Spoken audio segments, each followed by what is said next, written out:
What do you wish of me? If you must. I was not born such. 'Tis a skill of Flemeth's, taught over many years in the wilds. The chastened have tales of we witches, saying that we assume the forms of creatures to watch them from hiding. When a child is alone and separate from his tribe, that is when we strike, dragging the young boy kicking and screaming to our lair to be devoured. A most amusing legend. Oh? I truly doubt that children would be worth the effort. They are filthy, smelly things full of tears and snot and trouble. That said, I cannot speak for the tastes of my mother. She has, after all, lived a very lengthy time in the wilds and done many things I know nothing of. Why do you ask? Is there something specific you wish to know? No? 'Tis not unheard of in the remote corners of the world. There are traditions of magic outside of the circle of magi, despite what those mages would have you believe. Some of these traditions are old, indeed, passed down as carefully guarded lore from one generation to the next. The zealots of the Chantry would uproot all such practitioners if they could, but as luck have it, some still exist. My mother is such a one.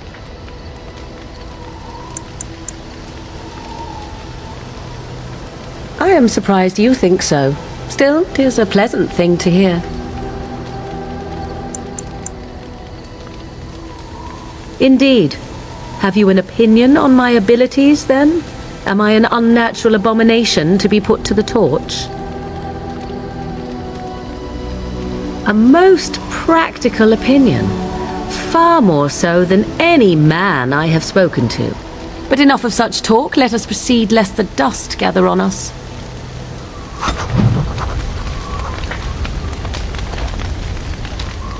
What do you wish of me? If you must.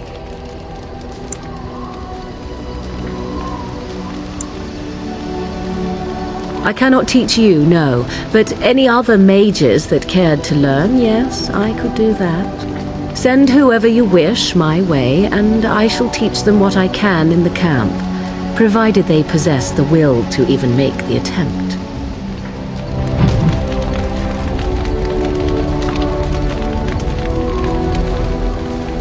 What do you wish of me? If you must. Why do you ask me such questions? I do not probe you for pointless information, do I? Any number of cats could inform you of the answer to that question, but have it your way.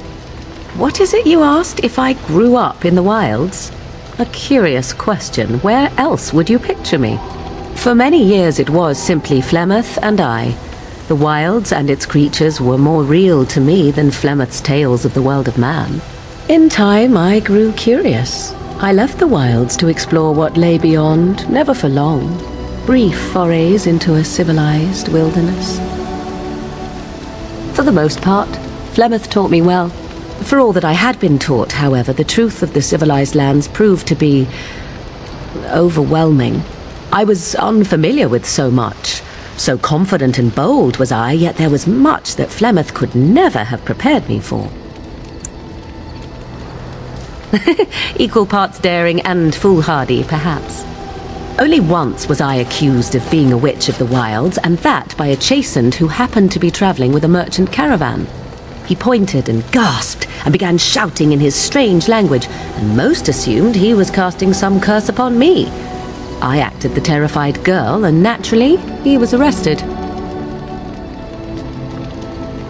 Men are always willing to believe two things about a woman. One, that she is weak, and two, that she finds him attractive. I played the weakling and battered my eyelashes at the captain of the guard. Child's play. The point being that I was able to move through human lands fairly easily. Whatever humans think a witch of the wild looks like, 'tis not I. Not that I did not have trouble. There are things about human society which have always puzzled me, such as the touching. Why all the touching for a simple greeting? To begin with, yes. What is the point of touching my hand? I find it an offensive intrusion. There were many nuances that Flemeth could never tell me of. When to look into another's eyes, how to eat at a table, how to bargain without offending. None of these things I knew. I still do not understand it all, truth be told, but then I gave up long ago any hope of doing so. When I returned to the wilds last, I swore to Flemeth that I had no intention of leaving again. Yes? Let's ignore the entire Darkspawn threat and the presence of a simpleton as your only other Grey Warden ally, then. Not that I lack appreciation for the intent of your comment. Thank you. Well, let's get on with it before the ground opens up and swallows us, yes?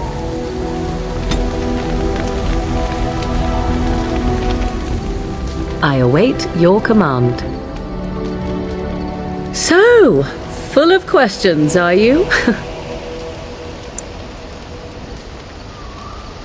My mother has been hunted from time to time, yes, by Templar fools like Alistair, which should tell you how successful they generally were.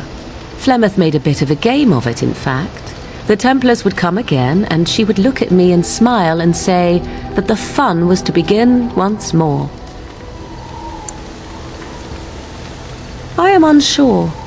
I was too young to understand, and perhaps 'twas bravado on Flemeth's part, or perhaps she was merely amused. I will never know. Flemeth would warn them once. 'Twas a warning they inevitably failed to heed. And then the true game began. Often Flemeth would use me as bait, a little girl to scream and run and lure the Templars deeper into the wilds and to their doom. Me? No, I never did any of the killing, until later. And even then, Flemeth was a glutton for that sort of thing. Thankfully, the wilds is a vast place. Once they found us, Flemeth would simply move us elsewhere, and we would be lost within the forest once again. I did not understand the danger we faced until I was much older. I had never heard of apostates or maleficarum. Perhaps they did. Still, I do not begrudge them doing what they believe is necessary. The Chantry sees any mages not leashed to the circle of magi as apostates, and apostates could become maleficarum, evil mages that resort to blood magic and become demon-enslaved abominations. It may even be true. Still, those of us who prefer freedom see no reason to submit. Oh, I hope you are not simply being agreeable. It would be a refreshing change. Enough of this talk. Let us return to the task at hand. I await your command.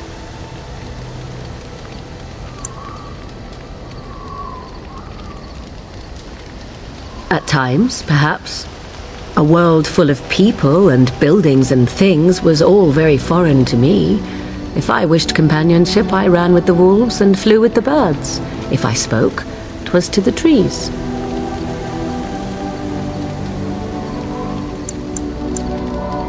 For a time, but one can only remain a child for so long.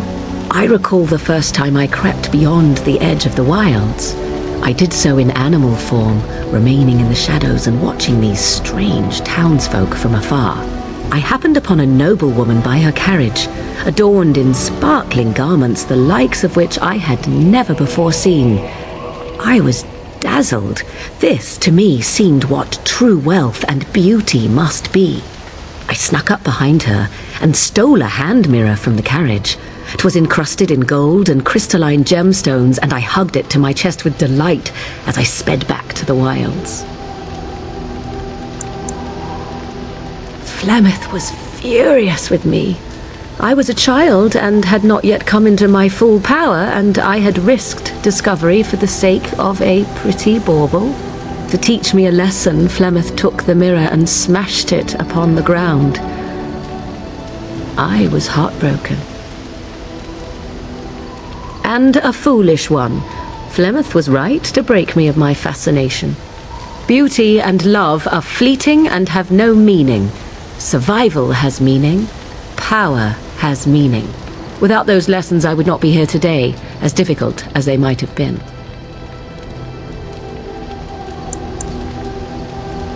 They did indeed. To return to your original question, perhaps my time in the wilds was indeed lonely, but such was how it had to be. I find myself at times wondering what might have become of the girl with the beautiful golden mirror, but such fantasies have no place amidst reality. I await your command. So, full of questions, are you? Well, that depends, does it not? What does she seem to be?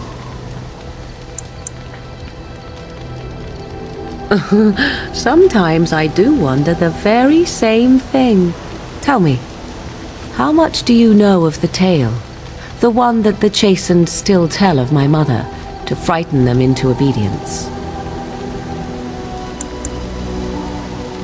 I can relay what Flemeth once told me herself, and you can decide whether or not 'tis the truth, if you desire.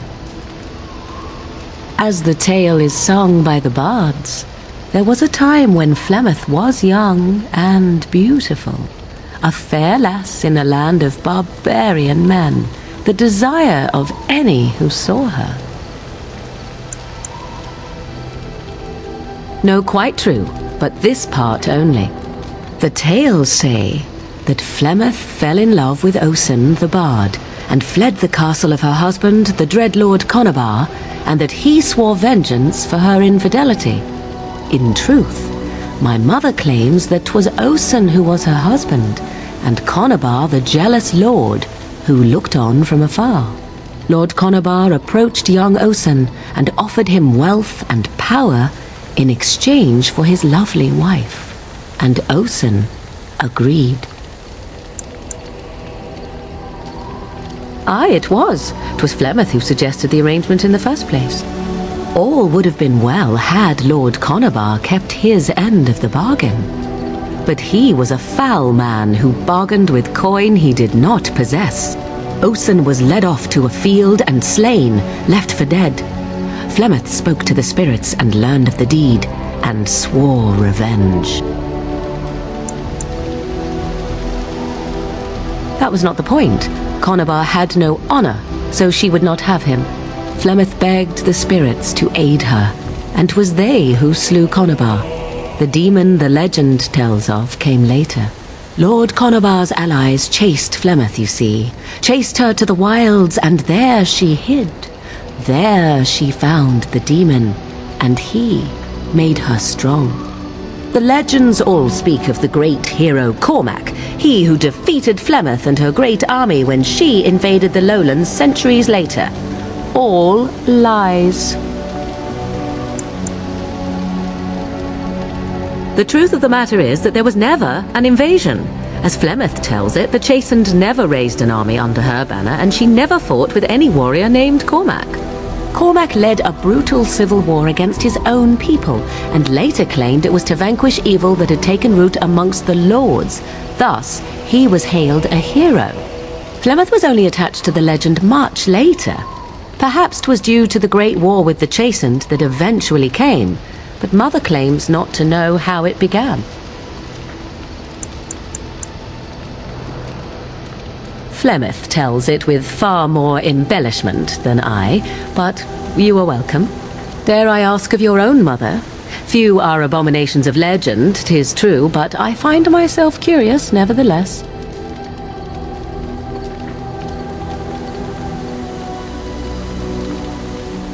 Ah, then you have my sympathies for what it is worth. Which is very little, I am certain. It matters not. Let us move on.